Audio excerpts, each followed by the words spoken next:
love the 6-minute presentation. Couple of prefaces. It's worth 30 seconds because you're not going to catch it all in 6 minutes, and we do want to be respectful of everybody's time and the rain, and we got to start weeding tomorrow, all the rest of it. We're going to give you a quick synopsis of the Food Hub. Excited for whatever reason, in any way that might plant some ideas or thoughts in your head, and we are endlessly available in future dates for further conversations or thoughts to follow up on. So we'll give you the quick synopsis now, but if for whatever reason there's a deeper dive to have, we'll be accessible accordingly. So real quick, our mission here at Headwater, as stated on the board, we're really trying to figure out how to take good food out of the small scale boutique market that it is too often trapped in, and we're really trying to make this the mainstream of how food is produced, distributed, sold, consumed, and eventually whatever.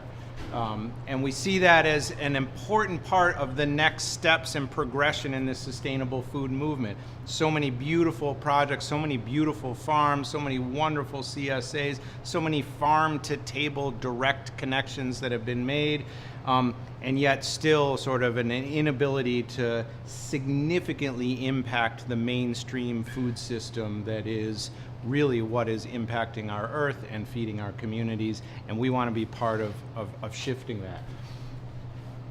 For us and for everybody that works at Headwater and all of the partners that we engage and all of the customers that we sort of are able to speak well to, we're excitingly talking about the multiple layers of benefit associated with local and sustainable foods. Speaking to the choir, obviously, on this for many of you, but just in case you don't have this on the top of your head, what you're doing is really important on a variety of important areas. For us, we're often talking about the individual health aspects of a food system that is producing good food, nutrient dense, free of chemicals, fresh, healthy foods. We're talking about a food system that has the social health implications of relationship-based business, farmers, chefs, distributors, in relationships, supporting one another's shared idea of success, and thus ultimately communities having a collaborative approach to identifying issues and coming up with solutions. We're talking about the economic health, and in fact, we're often talking about this. This is New York State's big push, obviously, as far as economic development around agriculture. In the Rochester area, we spend about $500 million on food on an annual basis. 2, maybe 3% of that is going towards local production potential. At Headwater, we know well that 10% of our local spending dollars could be shifted towards local farming without any significant innovation or investment in new capacity or new infrastructure or anything like that. And we actually like to believe, with some modest investment in infrastructure and capacity, easily 40 to 50% of our food dollars could be flowing into local, small, mid-sized farmers' hands. Millions and millions and millions of dollars that we could be steering towards our local communities and economic development.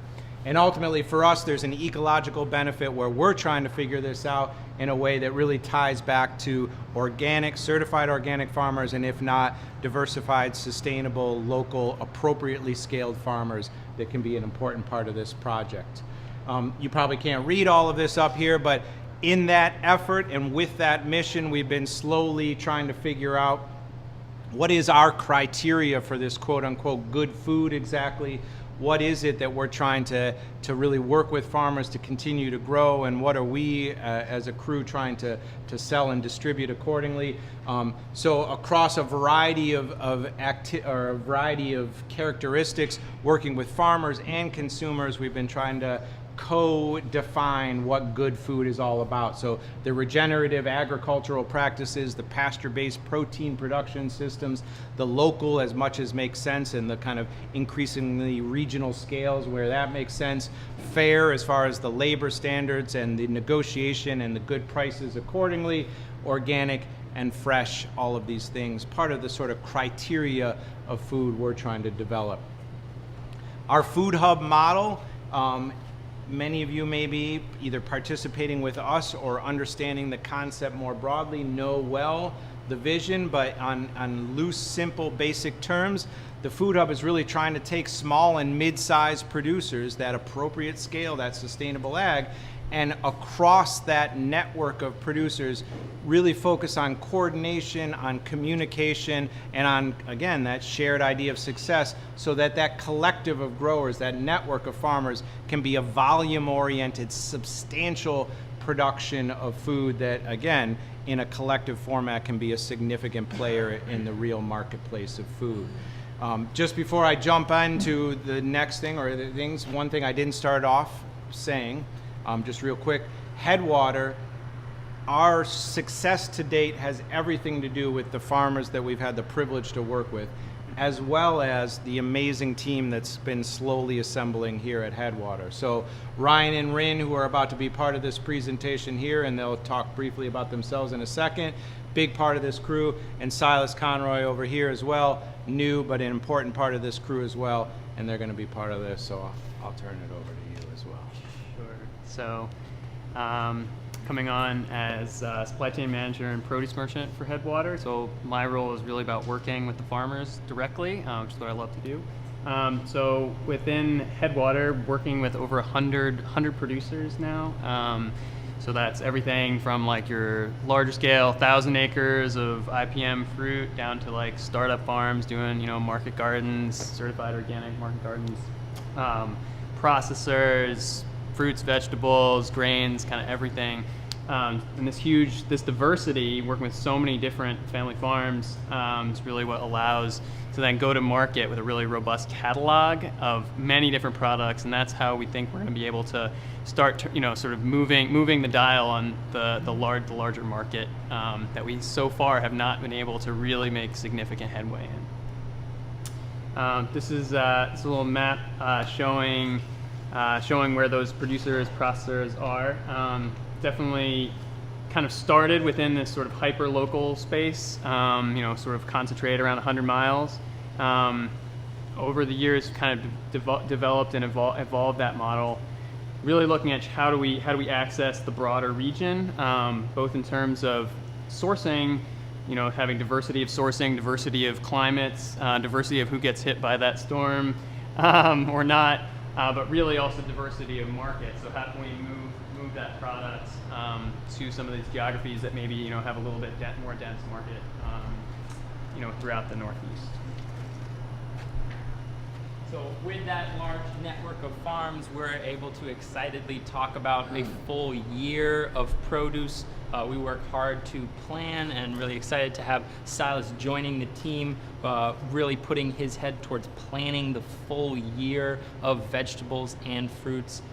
We are very excited to continue to educate people about what it means to eat year-round local in New York State and year-round regional, and then really understand the seasonality of what is available and what is beautiful coming from the fields.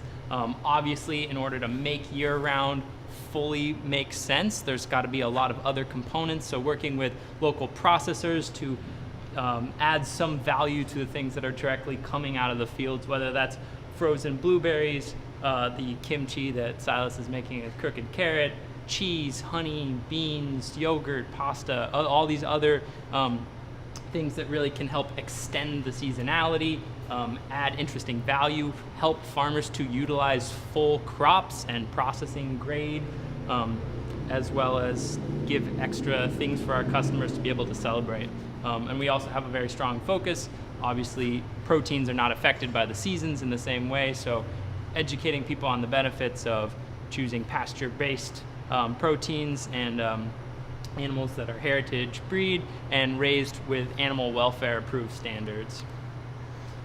So the model of Headwater, that large network of local farmers and producers and processors feeding into sort of two different halves, two different marketplaces, really allows us to not only work with different scales of farmers, but work with different components or different products coming off those farmers, being able to take whole crops and find markets for the top level grade as well as the processing grade. So across these two different markets and many others in between, Headwater Food Hub being the brand that wholesale customers are familiar with, and the Good Food Collective being what people in the greater Rochester area are familiar with as far as the direct-to-consumer project. So Headwater Food Hub is dealing with other vendors and markets, institutional customers like universities, K through 12, as well as local restaurants and catering. And the Good Food Collective delivering weekly fresh shares year-round of veggies, fruit, cheese, yogurt, meat, and all the rest to workplaces, communities, people's homes, and areas around Rochester. So the Good Food Collective program, which actually is in its 10th year now, delivering throughout the greater Rochester area. Obviously a large focus for us is our weekly veggie share, so throughout the year, every week a beautiful mix of 6 to 10 varieties coming from our network of local farms, along with all the other great produce, all the other items people are able to order or pick up at our stands. And then more in terms of the wholesale customer catalog that we have, we're working with the farm-to-table restaurants in Rochester, in the Finger Lakes region, as well as we're branching out to institutions, the larger schools like the University of Rochester, or even into Skidmore in the Albany, Saratoga Springs area, and down into SUNY Geneseo. We're also looking at the K through 12 private schools, as well as within the bidding systems of the K through 12 public schools across the state. So from Monroe County all the way down to Broome-Tioga County. And that's why we're really excited to, just as we are cataloging the products within an online ordering system, we're also cataloging that within a year-round supply chain for restaurants, schools, and really showcasing the breadth and understanding of our farmers, as well as the breadth of their capabilities to grow, add value, and supply schools with food year-round. We have an online ordering system, which for some wholesale customers or wholesale accounts is a little different, and something that we're really excited to bring to the table to not only have that transparency and viability for customers to have convenient, easy access to local food year-round, but also have that breadth and understanding for the farmers, that we're showcasing their story, we're showcasing their farming practices, and utilizing tech in a viable way to not have all that pressure on farmers. We also, Ryan and I, are the marketing team for Headwater, which is something that is extremely valuable in terms of telling stories, leveraging the narrative, like Eric was talking about earlier, and just really showcasing the value of sustainable farming in terms of, regenerative practices, as well as what that means for schools, for students, for pre-K kids to be eating good, healthy, nutritious food, and also just understanding the economic capacity that we're rebuilding within New York State as well. We are firm believers in the farm-to-table movement. In fact, one could argue we've dedicated many of our lives to that effort in some form or fashion. And yet we are also firm believers in the fact that farm-to-table is not simply farmers getting better at farming, marketing, selling, delivering, invoicing, and all of the other things that go into having food be part of the significant volume available to communities. So we've really spent a lot of time trying to understand what does it look like to redefine the middle people involved in this food system? What does it take to unpack that little small two that's between farm and table, and really figure out how does that get invented in a way that benefits farmers as opposed to takes advantage of them? How do you develop that in a way that meets the customer needs in a way that they expect and require, and yet balances all of that out? And how do you do that in a business, entrepreneurial, logical way that you can actually hire a staff and pay people meaningful wages and have a sustainable business doing it? I would argue for a lot of us, Headwater has been sort of an action-based research project in thinking about the future of food.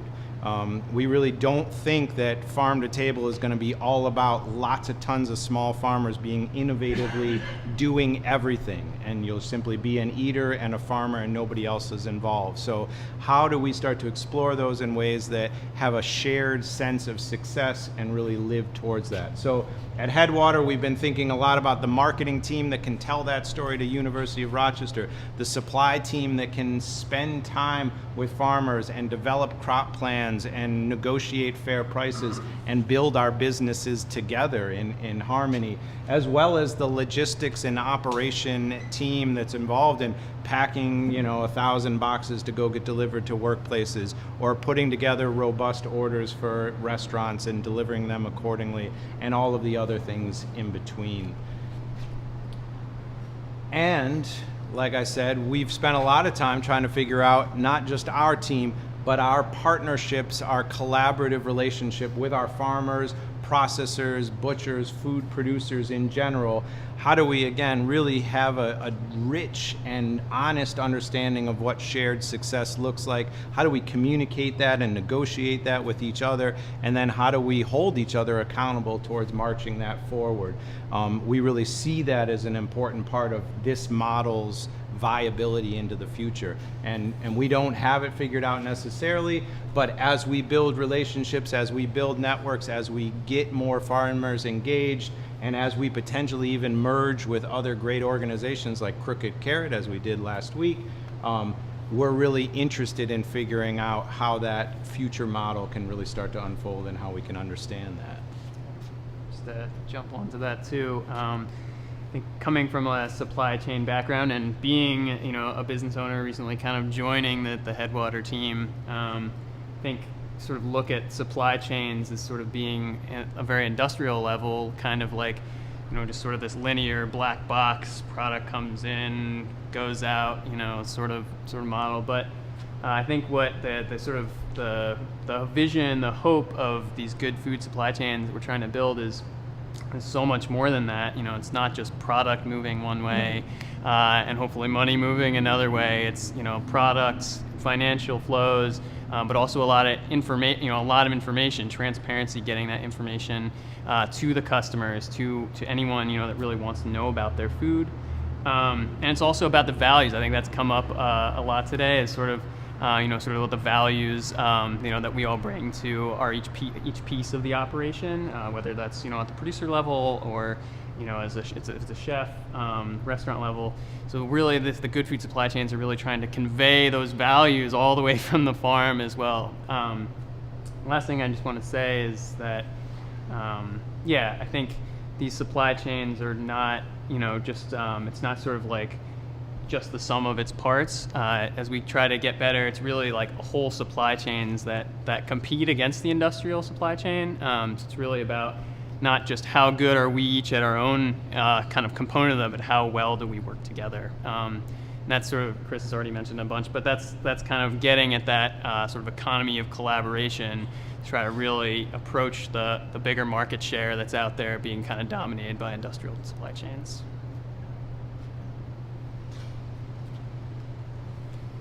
And just a quick thing.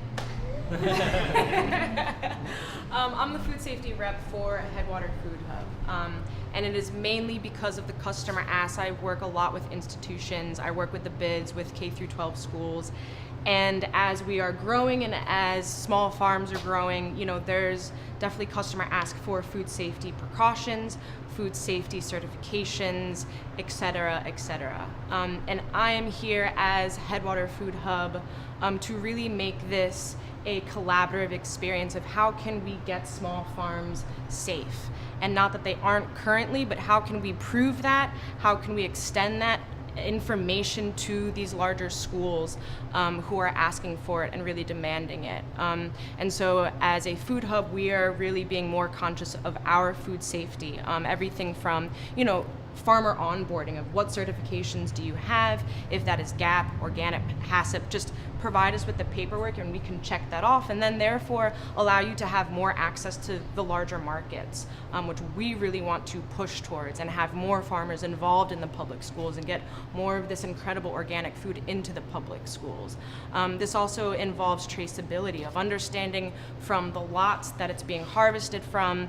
Luckily with our technology that we do have within the online ordering system, our traceability is covered from the time that it enters the dock to the time that the sticker has your name on that product in the kitchen, as well as just the receiving process of, if you guys have a refrigerated truck and you guys are showing up to our hub, we're just going to be looking at the food, the quality, the truck temperature, and the pest control that's happening, because we've had pest control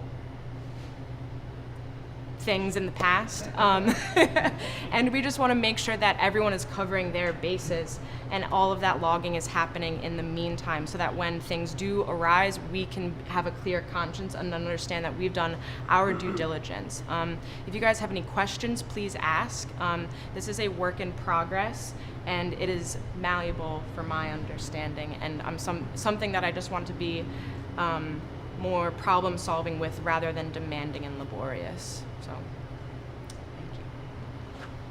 And last thing I'll just say in a wrap-up sort of format, one of the things that has been occasionally scary to me in the kind of sustainable organic food movement is the ease in which we can get into the scarcity mentality, where we find that we're competing with one another, whether it's farmers selling directly to restaurants or CSAs or the Good Food Collective participating in that space, whatever it might be.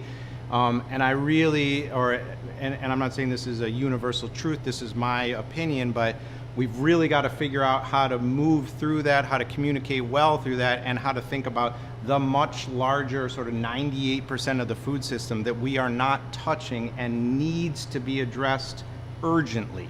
And we really got to get out of each other's ways to start to understand how we collaborate, how we work together, and how we really impact that. So, Ed's example, by the way, we appreciate you coming to us with the potato idea.